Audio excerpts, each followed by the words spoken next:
Hi, I'm Nick Bonner with TreeStuff.com, and we're here to talk a little bit about pruner poles and some of the differences between foam-filled poles and regular poles.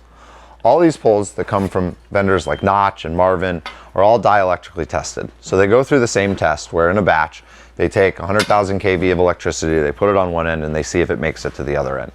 So there's no difference in that respect between foam-filled and regular filled. This, as you can see, is a hollow pole. So it's a little lighter than, say, a foam-filled pole is, which if you look here, you're gonna see the foam inside.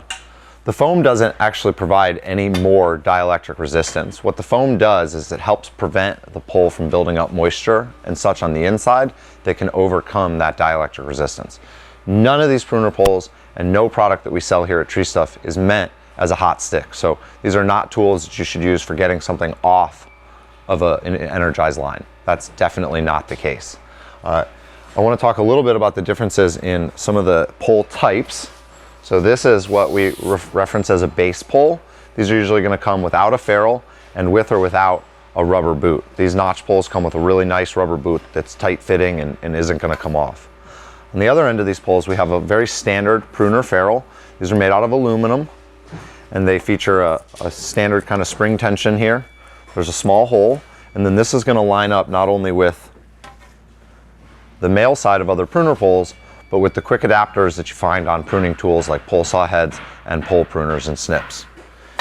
There are poles, of course, mid poles here, where we've got a ferrule on both sides. So you have your female ferrule and your male ferrule, and this is for connecting and obviously getting a little higher.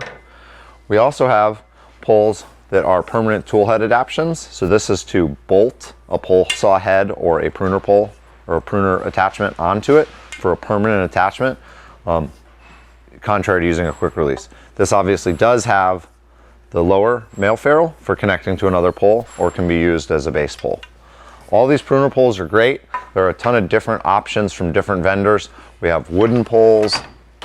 We also have Jameson B-Lite poles. While more expensive, these poles are just as rigid, but considerably lighter. So if you were looking for a light pole, you would look at a Jameson B-Lite.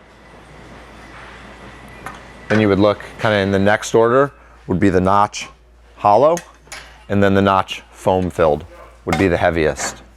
So that's a brief introduction to pole pruners and fiberglass poles in general. We also have a wide variety of silky expandable poles, and a ton of other stuff. So if you have any questions, please email info@treestuff.com and send us pictures and comments through media@treestuff.com. Thanks again for watching, guys. Nick Bonner with TreeStuff.com.